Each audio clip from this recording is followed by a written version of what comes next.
Thank you very much, and it's wonderful to be here with you. I'm going to think together with you about Christ, culture, and Kuyper. I'll talk for a little bit and then see if we have any conversation, and if we don't, I'll keep talking. So we'll see what happens. But yeah, I want to think about these three almost C words. We got a little K with the Kuyper.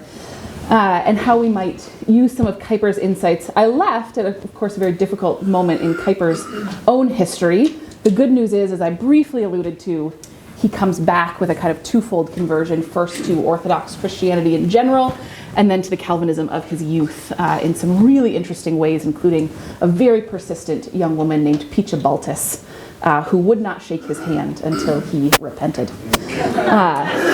May we be like Picha. But, culture. So I was 13 years old when I got my first secular CD. Remember it like it was yesterday. It was CiC's No Strings Attached, so that might tell you about how old I am. But I was really excited. I could finally learn the songs my friends had been singing for a really long time, it felt like, especially that all too famous, I don't know that there's many people around my generation, but Bye Bye Bye. They did a lot of this in that. Maybe that means nothing to you. Maybe it does. But as a teenage girl, I remember feeling like my whole world had been opened up. All of a sudden, this thing that I hadn't been allowed to engage, I had now been deemed by my parents mature enough to think about secular music. So here I was with CiC and Bye Bye Bye. And I felt like I'd paid my dues. I listened to Amy Grant, I listened to Point of Grace, I listened to Michael W. Smith, and now I got the other stuff. You might not share the details of my story. If you do, we can bond over our once upon a time love of CiC. But I think it rehashes a pretty common posture when it comes to cultural engagement, especially pop culture. Particularly for me in the years leading up to getting that prized CD.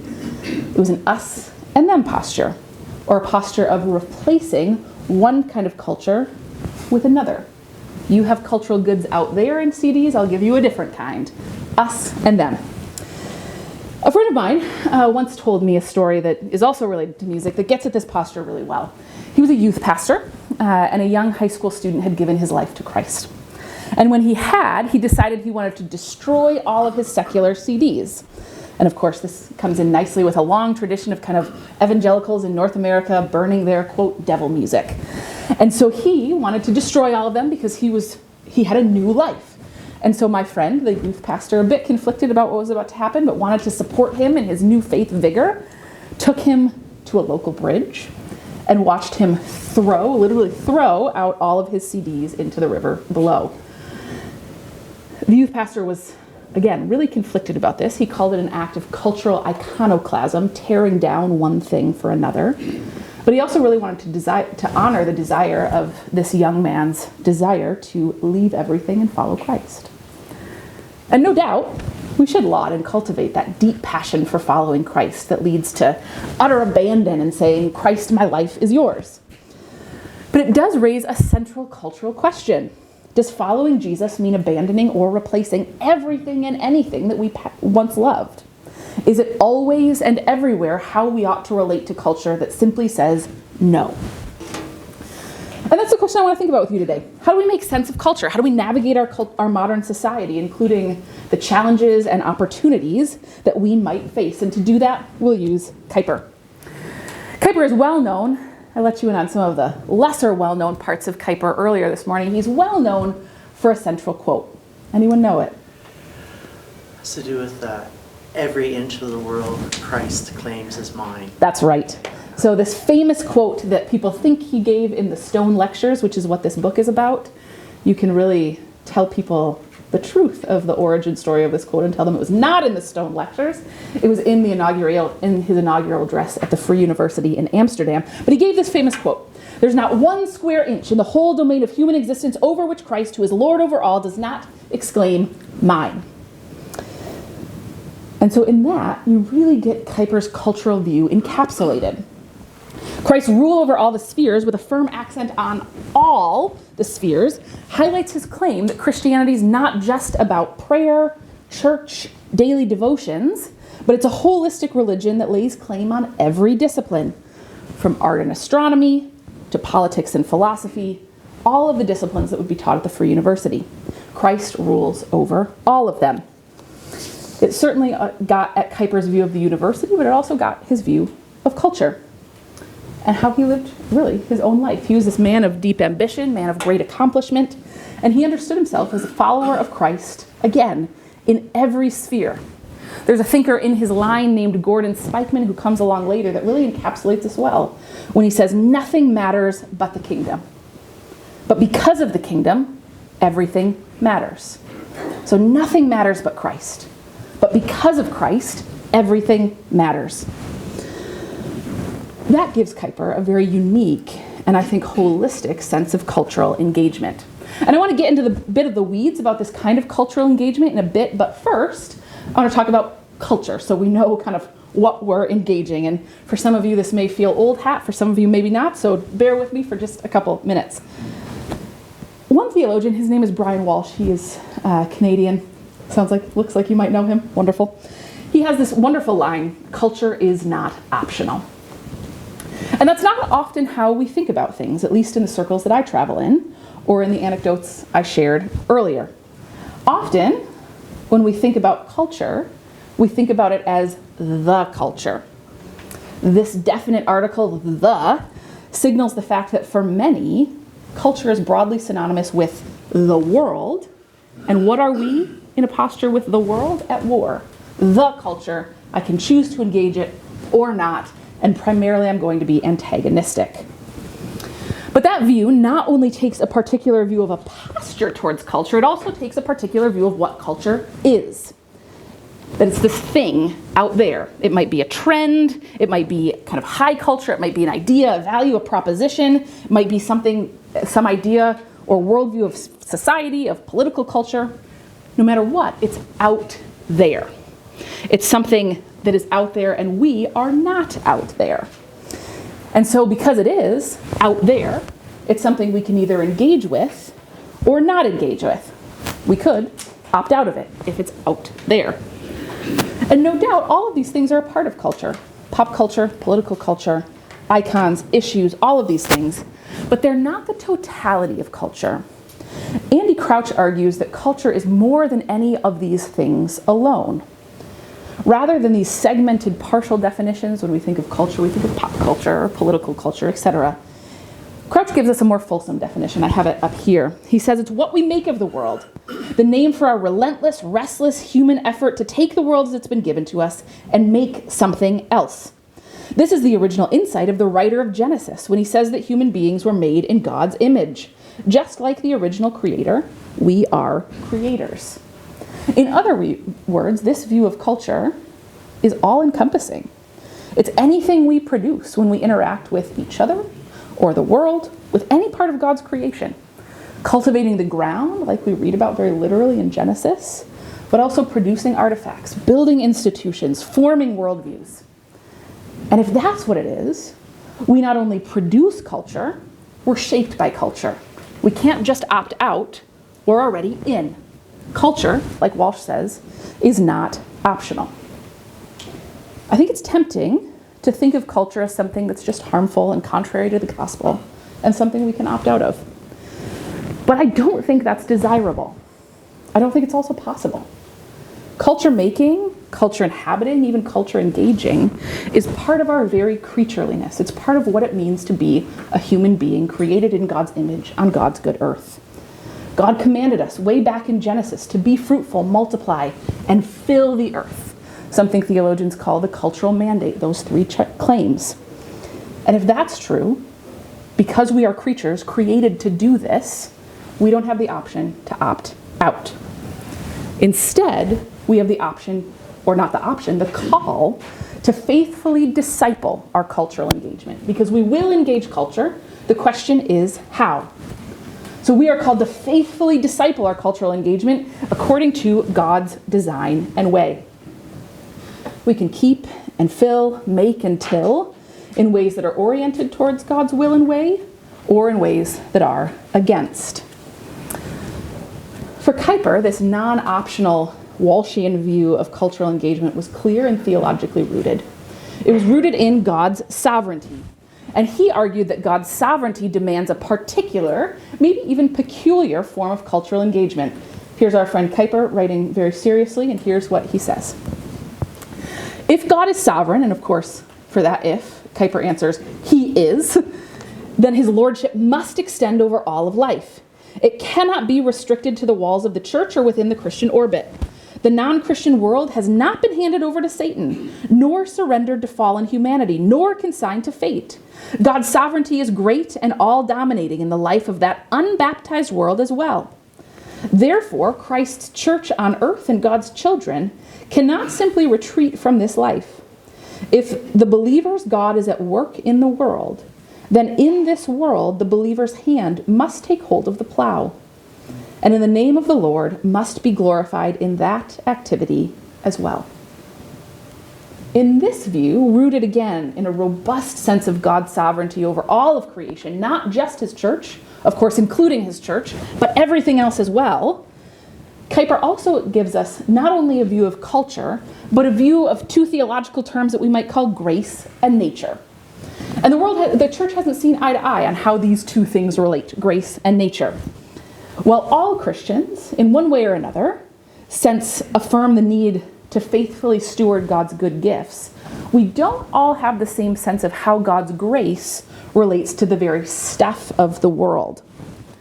There's a famous book by Niebuhr called Christ and Culture that tries to get at some of these nuances, to say Christians have thought about culture in very different ways in very different times. And in that, he sketches 5 basic postures.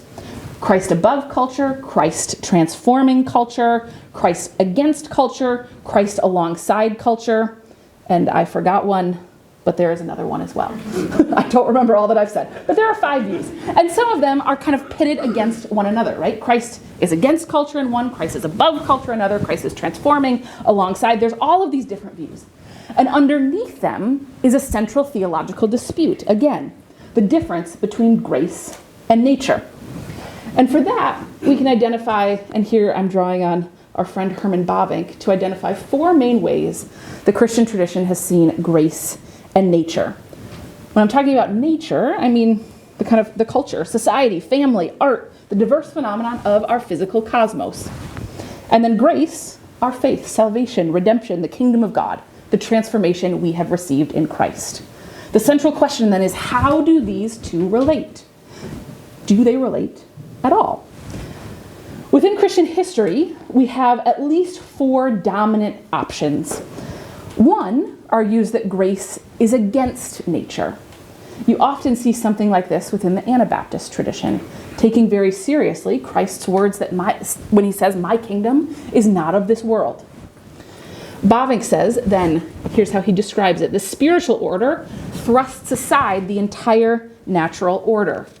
Grace doesn't have a word to say to the natural world. It's opposed to the natural world because he creates something radically new. The fall, says this view, has so radically corrupted the world that we must separate from it and build something new, propelled by God's grace.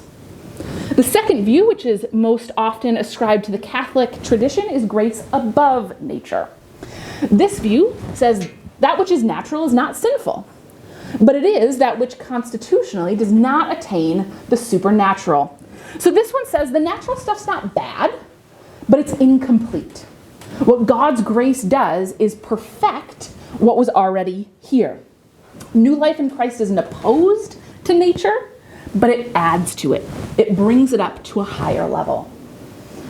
And then grace alongside nature. This view is traditionally found within the Lutheran understanding of things. Bavinck says it this way: there's a strict separation of heavenly and earthly, of spiritual and sensible. This view, again, says nature is not bad, but rather than being added to, God's grace comes alongside and gives us a word for our spiritual life. And then there's also a word that God has ordained in a different way to our natural life. So they sit alongside one another. They do not mesh. They stand alongside until our final destiny. And then the last view, which is the view where Bavinck and Kuyper land, is grace within or grace restoring nature. Bavinck says it this way: grace does not remain outside or above or beside nature, but rather permeates and wholly renews it. This view says actually what has gone wrong is sin, not the stuff of nature itself. And so the problem isn't nature, the problem is sin. And so grace gets at sin by weeding it out. And so it's not the nature, the natural itself that needs to be weeded out, it's sin. And so this view says Christ has a word for the church, for the soul, for nature, has a word for all of it, for home and society, for art and science, because God's grace restores nature. It doesn't stand alongside, it doesn't add on top, it doesn't oppose, it restores. So God's word then is not just for our souls, not just for our church, not for an entirely new order, but for this very world that God has made. And this last view, grace restoring nature, is the view of Kuyper. And it has staggering implications for our cultural life today. For sure, that means there's no option for withdrawal. There's nowhere to withdraw to. There's not another thing that's being created. We are here in God's good creation that has been marred by sin. But there's also not a sense that anything could be, say, 40% Christian and 60% worldly and needs that last kind of 60% boost by God's grace to make it all right. Or that anything is simply coexistent with Christian faith. This can be baptized just as it is. No, it means that Christ has a word for all things. And that's a word that says yes and no. Because Christ will root out all sin and will redeem all things. So that means, to use the word of J.H. Bavinck, who is Herman's nephew, the Christian life does not accommodate or adapt itself to heathen forms of life, but it takes possession of it and makes it new. It turns it into an entirely different direction. Christ fills each thing, each word, each practice with a new meaning and gives it a new direction. Such is neither adaptation nor accommodation. It is in essence the legitimate taking possession of something by him to whom all power is given in heaven and on earth. In other words, to use the language of contemporary theologian Justin Bailey, who teaches at Dordt University, the gospel fulfills, not replaces. All people, all culture, all cultural artifacts bear the mark of sin. Sin isn't out there, it cuts through everything. And as such, they must be confronted and healed. But the healing does not mean doing away with. Rather, as we see in Isaiah 60, and we see cultural artifacts like the ships of Tarshish in this vision of God's new kingdom, cultural goods are not done away with, but made new. Culture will be redirected and healed, finding its true right and proper submission under the lordship of Jesus Christ.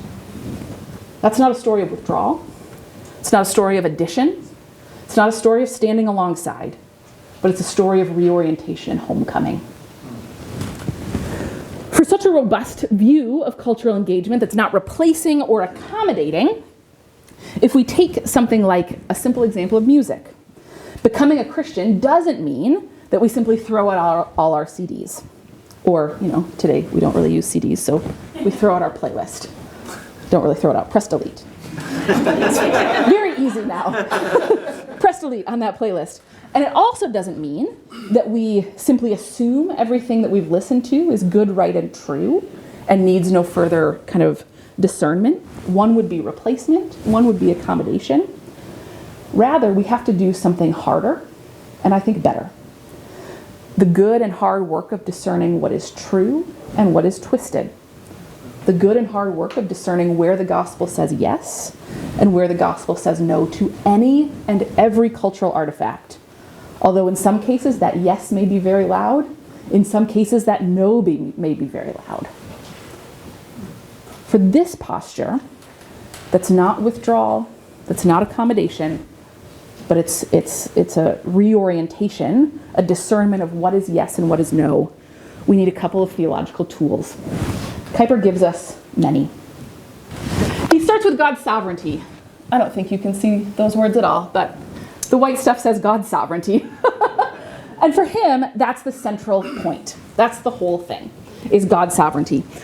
For Kuyper, this was the starting point. He says in his lectures on Calvinism, which again, that book is about, the dominating principle of Calvinism, and here he gets a little bit kind of feisty, as Kuyper is so prone to do. He says it is not the 5 points of Calvinism. He says that's good, that's right, that's true. Canons of Dort, he subscribed to them, but he says we cannot start there. Where do we start? Not soteriology, not a doctrine of our salvation, but we start with God's sovereignty, the sovereignty of the triune God over the whole cosmos, in all its spheres, kingdoms, visible and invisible.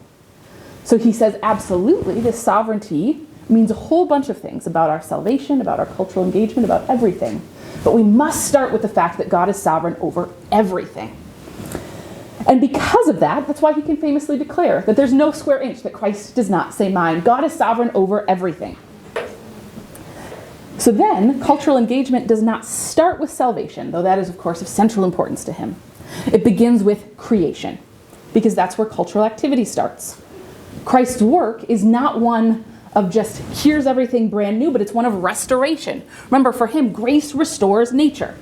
It brings to fulfillment what was intended from the beginning. So that means we need to start at the very beginning. And he says, what is creation? Creation is good and multiform. So for Kuyper, one of the key aspects of creation was that it was bursting with multiformity or diversity, with manyness. He loves this word, multiformity. Maybe he just wanted to sound smart, but he sure loves it. But what he means by that is there's good diversity built into everything. And he does some very interesting proof texting to get to this point, but the point still stands even though the proof texting is interesting. He looks at Genesis 1:11. And Genesis 1:11 says every seed-bearing plant, according to its kind, was made by God. And he says, yes, that according to its kind is not just about plants. So he says, according to its kind that we see in Genesis 1:11 is for everything. God made everything diverse according to its kind.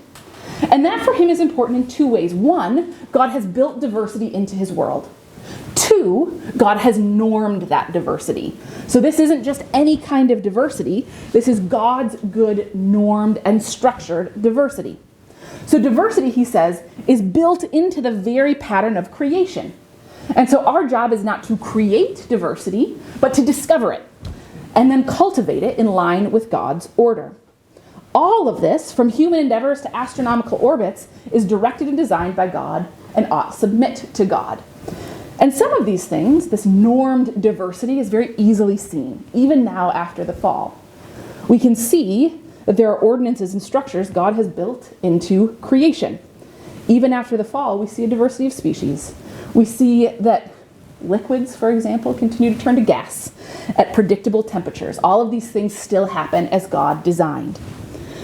But for Kuyper, these kinds of natural phenomenon are not the only thing that God has built diverse, good, normed structure into. Al Walters, who wrote this wonderful book called Creation Regained, in it says God's ordinances also extend to the structures of society, to the world of art, business, and commerce. So for Kuyper, all of creation bears the mark of God's good, normed diversity. The designs, the diversity, the norms are not arbitrary, nor are they human-made. They were designed by God, written into creation, again, not just for natural laws, but for all of life, including all of culture. These kinds of norms, though, in the structure of society, are different from natural laws in one way. Upon the fall of sin, these can be disobeyed. Natural laws are still in obedience to God's design. These kinds of structures of society, the norms that belong to those, are often disobeyed upon human sin. What is our job then? Again, to live in line with God's original plan. Like I mentioned, our task comes from Genesis 1:28, to fill the earth. Kuyper understood that as the cultural mandate. We're to steward the multiform world that God has made and normed. And for Kuyper, that means then cultural making is not the Wild West. It simply cannot be. It's also not in line with some sort of relative or subjective ideal. Again, it simply cannot be. It was designed to be and ought to be for every area of life, any kind of cultural thing or artifact or issue or idea. It was designed to be according to God's will and way. Our job then is to act as stewards, to steward the possibility that God built into the world for technology, politics, art, language, cuisine, sport, anything that could exist. So this good creational diversity, of course, has no doubt been marred by sin. But Kuyper says because of God's common grace, which is our next big category, it is still discoverable, at least in part, because God continues to uphold his creation. So because of God's sovereignty, Kuyper also says our cultural engagement must include a robust sense of God's common grace. So Kuyper's insistence that God's good multiform creation is created by God is met with this equally strong insistence, following, of course, Paul, Augustine, Calvin, that creation is corrupted by sin. In humanity's rebellion, of course, the way and will of God is no longer followed. Now we do things that are contrary to God's design. But Kuyper continues to assert that God's will and plan in creation endures. For him, this doesn't negate the totality of sin's effects. In light of human sin, he says God, in God's grace, extends a common grace to all of creation. And with this grace, the structures of creation continue to be upheld. And thus, says Kuyper, our cultivating task endures. And this language of grace can get tricky for some, and it has caused just no shortage of theological debates. But he's not to be understood as peddling some sort of soft universalism that says, in the end, look what God will do. All will be saved. It doesn't really matter. It's all good. God's grace goes everywhere. The common grace that he's talking about extends to all of creation, including all of humanity. But it is not saving grace. Saving grace, that of course reconciles us with God, Kuyper says is only for those who are in Christ. He calls that special or saving grace. But humanity and all of creation in general, nevertheless, is a recipient of God's generosity. God continues to work, holding back the full effects of sin, providing natural blessings to all of creation, and instilling the capacity for virtue, love, creativity, and truth in all people. Common grace, then, undergirds his insistence that we can share common ground, even some common cultural causes, with the believer and the non-believer alike. It's Kuyper's way of understanding how those who are not in Christ can amaze us with the many beautiful and true things they offer us. It's not based on how great those people are, it's based on how generous God is.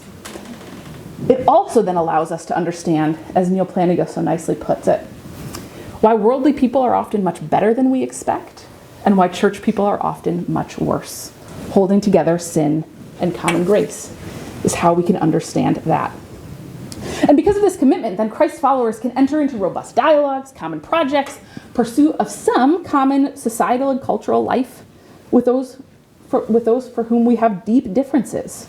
And we can do it with the expectation that some kind of commonality does exist and can be known. Again, not because our neighbors are so good, but because God is so generous. This is the expectation not of how good people are, but how generous God is, and how he works as sovereign over all of creation in all areas of the world. The question then we should ask, I think, is what now? So if we affirm with Kuyper that there is both God's continued upholding of his created good order and the radical distortion of sin, it leaves us with this practical problem. How do we adjudicate which is which? How do we know what's the good of creation and what's the sin of distortion? Later thinkers in Kuyper's line, especially Al Walters, who I've already referenced, he's wonderful, give us helpful categories to think about this: structure and direction. Kuyper's affirmation of God's good creation and the radical distortion of creation upon the fall give us a strong narrative about cultural engagement that we need to understand the structure and direction. And that is that things are not neutral. Nothing is neutral. Everything, every cultural artifact, everything, idea we encounter is value-laden. It's not simply what we do with a tool that we must discern, it's also the tool itself. Because Kuyper firmly insists that all of creation, all of the things we make, include the marking of sin. Nothing is or can be neutral. And these are not simply Kuyperian insights, it's important to note. Much of the world, especially in something like technology, has been saying this rather loudly for quite some time. That the things we make are not simply shaped by us, they also shape us. So Neil Postman, in his book Technopoly, writes this: embedded in every tool is an ideological bias, a predisposition to construct the world as one thing rather than another, to value one thing over another, to amplify one sense or skill or attitude more loudly than another. Summarizing this, another giant in the field, a guy named Marshall McLuhan, argues, and this is summarized by another guy, so we're getting a lot of people in here. He says this: we shape our tools, and then they shape us. And then Derek Sherman, who's a wonderful Christian computer scientist, says it like this: every technological artifact is created with some kind of bias. It opens up possibilities while simultaneously closing down others. Because technology is value-laden, there are definite implications for the Christians as we engage technology. No doubt this is true in technology, and it's no less true in our cultural engagement as a whole. Nothing is neutral. It's easy to think that some kind of mundane cultural artifacts are just neutral things that it only depends on how we use it. I often, to my students, use the example of a water bottle. This seems pretty neutral. But the point is, as we examine it, even these kinds of mundane things are not simply neutral. We can see it perhaps more boldly and more prominently in something like an iPhone. We can see the way this shapes us and the way it kind of forms us to think about things. One of my husband's favorite lines is, if you have an iPhone with Instagram, everything looks like an Instagram post. In the same way, there's a famous quote: if you have a hammer, everything looks like a nail. Our tools shape us. Our tools help us think about what we ought to do, what is right, what is good. And then the question is, again, how do we get at what those values are? And the language of structure and direction helps us understand it. Helps us understand what kinds of biases or presuppositions our cultural making contains. And this differentiation, I should note, is not built into creation, the structure direction thing. It's a result of sin. So when we talk about structure, in short, what we're talking about is the essence of the thing. This is from Walters again. The essence of the creaturely thing, the kind of creature it is by virtue of God's creational law. It's how it was made. It's how it was created by God. So there's this order for all things built into the world. This goes back, of course, to the garden. But then Walters draws out that God's creative work is not simply rendered asunder by our sinful hands. God continues to preserve the created structure or reality of his world, even as it's touched by sin. So this structure, this essence, does not simply go away. Structure continues because God upholds it. But what changes is direction. So direction is creation as it is misdirected by sin and redemptively redirected by Christ.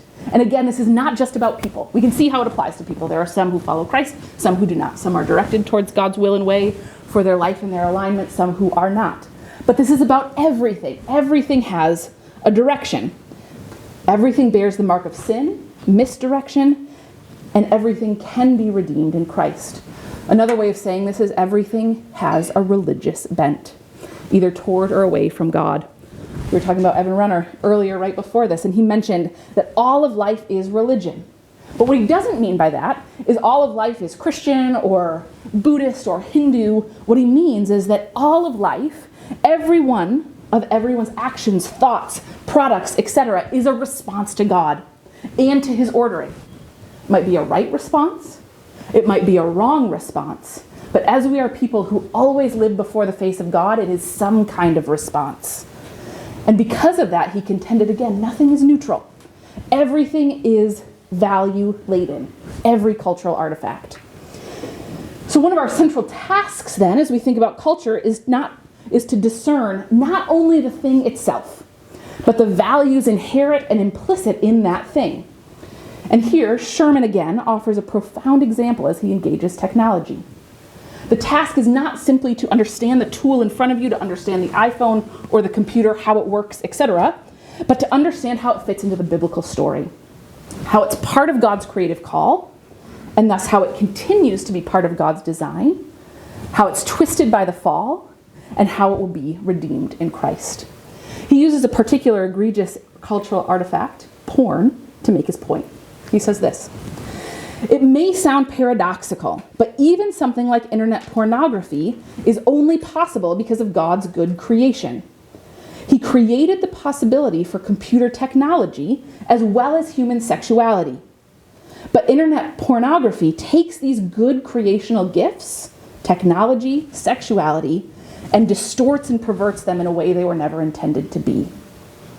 So there's good and deep twisting. But he says we cannot understand the thing without not only seeing the twisting, but God's good design. And thus, he argues, we can say technology has both a creational structure, we could say culture too, as well as a direction. Creational structures endure, but they can be directed either in obedience to God's intentions or towards disobedient uses. Here again, we see the central insight of Kuyper. God's grace is not opposed to creation. It's not opposed to nature. It's not opposed to culture. It's opposed to the way sin distorts. And that is present in all of these arenas. So this central insight complicates our cultural engagement. It means we can't simply ask the question of whether something is good or bad, because that assumes there's somewhere where there is sin and somewhere where there's not sin, somewhere where there is creational good, somewhere where there's not creational good. Everything, in one shape or way or form, rather than simply being good or bad, is part of God's good creation and is misdirected by sin. So the important question, rather than good or bad, becomes, in what direction is it pointed? In what way does it direct us either closer towards the kind of world God wants us to shape or towards disobedience? In other words, how can this thing, which has been formed in creation, deformed by sin, be reformed in Christ?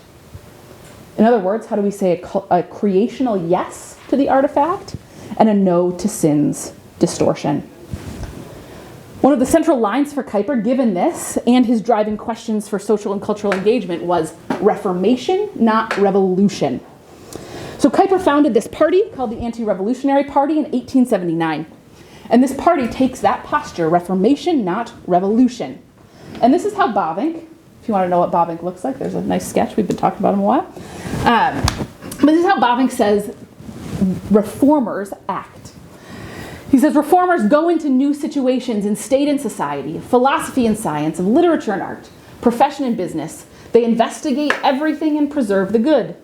They are no praise singers of the past times and do not wail idly about the miseries of the present. But they intervene and reform according to the ideal they face.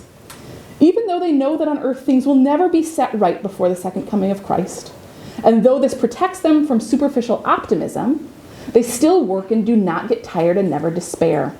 No repristination, no maintaining of the status quo, but reformation is their motto. And so here he gives us two distinctions. One, anti-revolutionary posture, reforming posture, is neither revolutionary, which is this radical response that seeks an entirely fresh start, or repristination, something that seeks to just forget that anything happened. In other words, it's not accommodation, it's not rejection, it's reformation. And that posture is driven by the conviction that God was and is at work in history. He is sovereign. Such a posture doesn't negate the reality, we've seen it here, that our culture is in deep need of both the physician and the architect. But it does distinguish between reality that is healthy and sick. To affirm a revolutionary posture, that is, so revolutionary just throws out cultural goods and developments, says that all of society is sick, rather than discerning where it's sick. It makes no distinction between nature and sin, and it eradicates the good and the bad. Because God is at work in his creation, we can trust that God is upholding his good gifts. There's good in society, and we can seek it out while rooting out the bad. And in the end, I think that gives us three central questions for cultural engagement. The first, and they go through the same posture that we've seen already. The first, how is this cultural artifact or issue rooted in God's creational design? Where can we say yes? The second, how is this cultural artifact or issue misdirected or corrupted by sin? Where must we say no? And then, how ought this cultural artifact or issue be redirected to its creational design and potential by the good news of Jesus Christ? And those allow us again to say something's not just good or bad. All things have their possibility from God's good creation. All things bear the mark of sin. And of course, this doesn't give us a kind of licentious abandon to go do anything and everything, because in some cases, that distortion may be so strong that we might say we will wait until Christ returns to redeem this thing. There is a real sense, and I have an example if we get to it, where we see where someone might just say no. But all of it, even if our engagement posture is in the end to say no, must recognize that there is something of God's creational intent. And that can give us important kind of bridge building to the people that are engaged in those things. Even if it's something that we would say no to. We can use Sherman's example of something like porn. I hope we would all agree here that that is a no. But we can still say, where is God's good creational design? Where are the longings that you are finding? Where are the desires? And where can we redirect them towards something healthy? Rather than simply saying no, we can say no, and the gospel says yes with a better story. I have for us an example that is both trite and I think helpful so it's from my church, which is the Christian Reformed Church.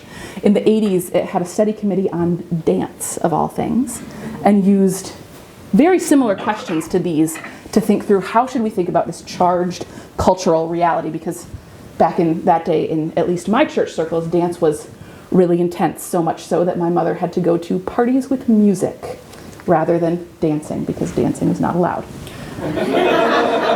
So she had great times at parties with music. A couple of years later, after university, they decided some dancing was okay, but she missed out on that. So I'm happy to go through that, but I do want to pause before I do. I've put a lot on the table, and we have about 10 minutes left, and so I want to leave some space for questions.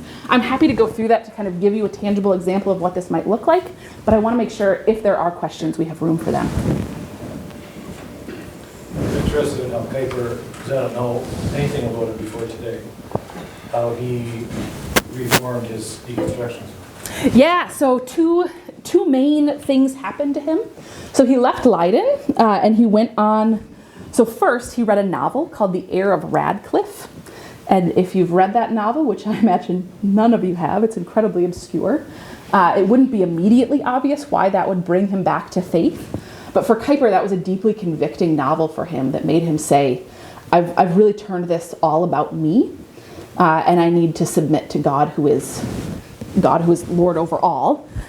And then, so Kuyper, his history is in, again, it's called the Christian Reformed Church in the Netherlands. It's not the same as the one you might find right down the road. They're sister churches, but they're not exactly the same. But Kuyper has his roots there, this Reformed Orthodox church. He goes back, and some might question why he's doing this in this order. I cannot answer for Kuyper on that. I will simply recount that he goes back as a pastor in his church. And at this point, he is a Bible-believing Christian, but he is less kind of convinced of the beauty of Calvinism and its distinctives. And so he goes back, and so he's being given the opportunity and the call to pastor, and he gets sent to this little rural church. And Kuyper thought very much of himself at that point. He was a city man, educated by the smart city folk, and he knew better than the rural folk. You've seen that trope before, right? And Kuyper went to preach to the rural folk, and it was this woman, again, named Picha Baltus. And she refused to shake his hand because she did not believe that he was stewarding his role as pastor properly. And it was that act of defiance, again, that really made him realize, A, this kind of humble orthodoxy that the people in this church preach or live by is good, right, and true. And I actually have something to learn from who he calls the Kleine Leiden, the little people. And it was this, moment of radical reorientation for him, where he was able to humble himself and say, actually, the Kleine Leiden, God cares for these people, why am I not? And then it was through Picha who said, I will not shake your hand, I have no respect for the way that you're doing this, who pierced his spirit and brought him back to Calvinism. So books and people. Did I see another hand? Yeah. So you kind of hinted at this, but coming through what we've just Kuyper raises the question in my mind. As we look at the culture in which we live, and recognize so much that doesn't align with the way Christianity defines good living. Yeah. How do we determine what efforts are we supposed to be putting in to try and better the society, or versus a focus on, we'll pursue individuals' spiritual salvation and in fact enough. Yeah, good question. Yeah. So Kuyper and Bavinck would say, there may be a distinction there, but it is a distinction that must be held together, because the Christ who has a word for our souls has a word for everything. So even by converting people, even by saying, look who Jesus can be for you, individual, that actually matters for society. And I mean, Bavinck would say, let's look at the early church. So they didn't try to influence society, but they spread the good news of Jesus. And guess what? Jesus has a word for society. And so we cannot, they would very clearly say, we cannot ever simply abandon that work. It might look different in different contexts. It will look different in different contexts. But God's way is not only the thing that God says, you should do this, but it actually is the beautiful, right, good, and true way. And so it's easy, I think, in this cultural moment, because we're told so often, that's bad, that's harmful, why would you do that? This is, the language of harm gets thrown out a lot, or the language of toxicity. We heard that today too. It's easy to feel like, I guess maybe like we still believe this, but we're going to be a little bit quieter about it. You're telling me it's harmful. I don't think we're ever acquiescing to that, but it's easy to be quieter then. And I think what Bavinck and Kuyper would say is actually living in line with God's creation is not only a good thing to do because it makes you right with God, it's a good thing to do because it helps you flourish. And if we want our neighbors to flourish, actually God's good design is the way to be there. And so, none of them would want to say, now we have this kind of top-down Christian strategy, but they would want to say, actually Christ's word has a word for how we farm, for how we parent, for how we do all things. There's this wonderful organization here in Canada called the Christian Farmers Federation that has a bunch of Christians thinking together, how do we care for our chickens so that they can chicken the best way that they can chicken? And they mean that very seriously, right? That under God's good design, his laws, his ways, his word, his will is not just for our souls, it's for all of creation. It says something about how we farm our chickens. It says something about how we paint our houses. It says something about how we conduct ourselves in the legal society. And not only does it say something, it says the most beautiful story and the most true way to flourishing you can find it. And so they would want to say, there may be moments, the early church was one, where it was really about kind of telling the good news of Jesus, and it wasn't about social influence. But let's look at what happened with the early church. They actually changed the world because the good news of Jesus is contagious, and it has more to say than just about individuals. Even if we start with individuals, it will always be more because God is sovereign over all. And so they would also say, and there's a lot there, they would say in different cultural contexts, different postures are necessary. In some, we might have a kind of louder cultural voice, and others we might have less of a cultural voice. Bavinck talks about this in terms of positive and negative virtues, or active and passive virtues. And he says that in some contexts, again, like the early church, it was the negative or passive virtues of humility, patience, all of these things that were emphasized, because that's where they lived. That made sense. And in other places, it was not only the negative self-denying, but the positive resurrection, life, creation, affirming that actually got to be exerted very loudly. The virtues are always true. All Christians are always called to do all of these things, but they may apply them in different ways. And so for that, I think, a hostile, a kind of secular context that grows in hostility to especially some key emphases of Christianity may emphasize some virtues over others. And they would say that's okay. There's not one posture. But no matter what, Christ is always Lord over not just individuals, but all. And if we tell that good word, it will actually change things. So I think you've made a good case for cultural engagement, but in their context, it was actually possible to disengage. And now, especially with the internet, it feels like cultural engagement is non-optional. It happens a lot younger. So what's that line between, forming, engaging, and then maybe, because you've got the history part, what can we learn from that? Because I think, would it be fair to say they kind of lost in the long run? Like, the Netherlands really liberalized. Did they transform culture, or what can we learn great from question. that in the Canadian context? Yeah, it's a great question with a lot of parts. So I'll try to take all of them. Yeah. The first one, you said, there are some times where we can disengage, sometimes where we can't.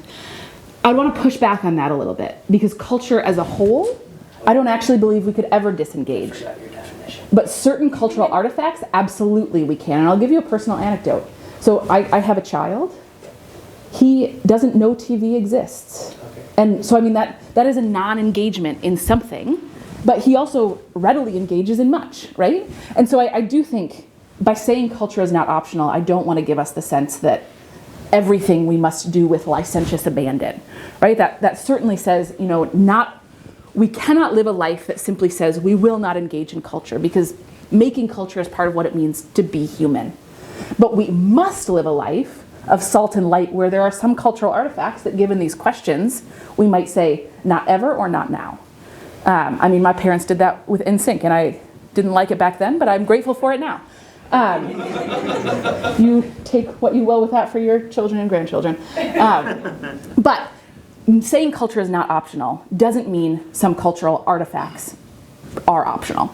They are, is the first thing I'd say there. The second thing I'd say, to give you a little bit of history, so I did my PhD at the Free University of Amsterdam, which is the school that Kuyper founded, and he founded it with this famous line, "No square inch that Christ does not say mine." It was this beautiful sense of what does it look like for Christ's kingship to be Lord over all of the university and all of the disciplines.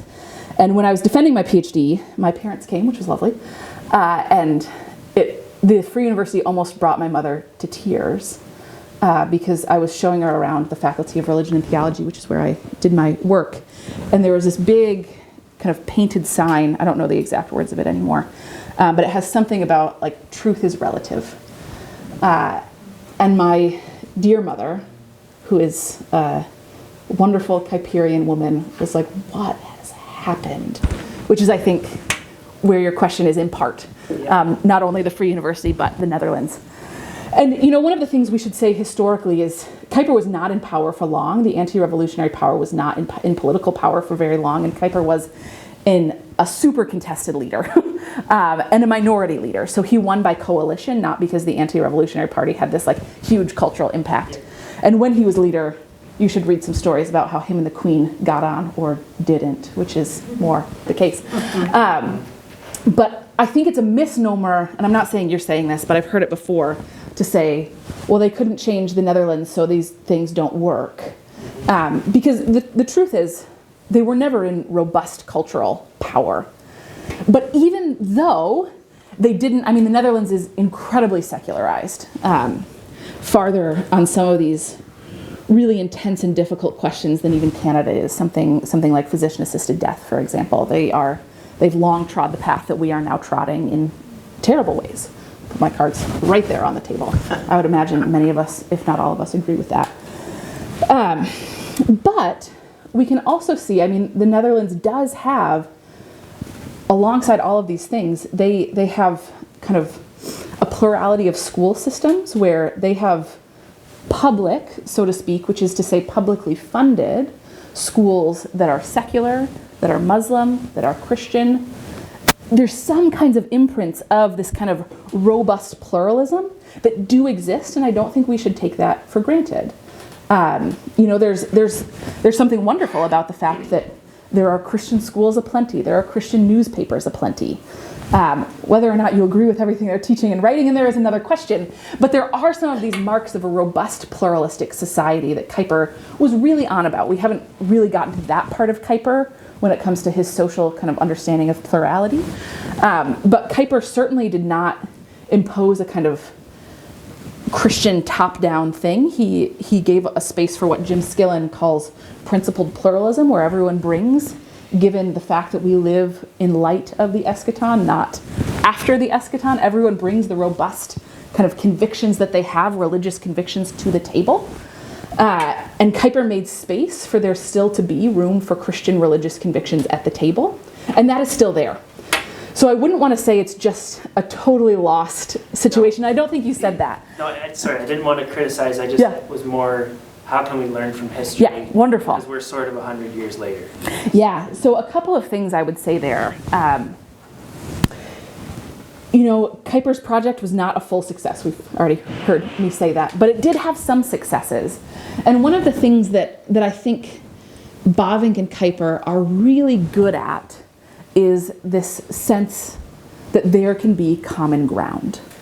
And in an increasingly pluralistic society, and an increasingly polarized society, being able to say, both I hold deep differences with you and we agree on this thing, is incredibly countercultural. We have this sense that's kind of, it's just wildly intensified by a lot of different things, but that one difference equals all difference, and we kind of go to our corners. And Bavinck and Kuyper lived not in the kind of pluralistic society we do now, but they lived in a kind of pluralistic society where they gave us a different way that both said, again, yes and no, to say there are these deep differences and here's one way we connect. There are these deep differences and here's one thing good I can say. And I think that matters. It matters both in terms of kind of a practical on the ground, how do we go forward making things like public policy? But I think it also matters in understanding our neighbor. So I've talked about physician-assisted death already, so why not just go there whole hog?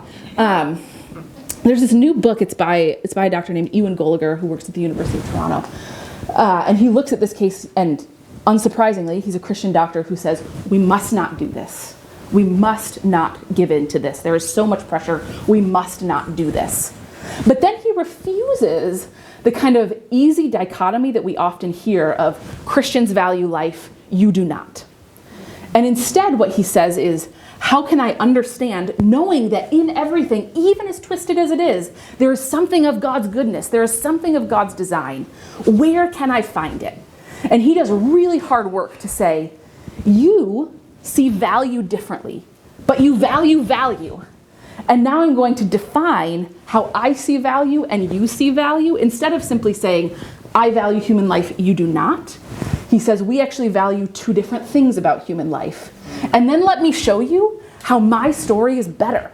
My story gives full dignity, full value in a way that yours actually doesn't. So he both says, here's where we can connect. Both of us say yes to value. Here's where we deeply diverge. And then here's where that story can be redirected.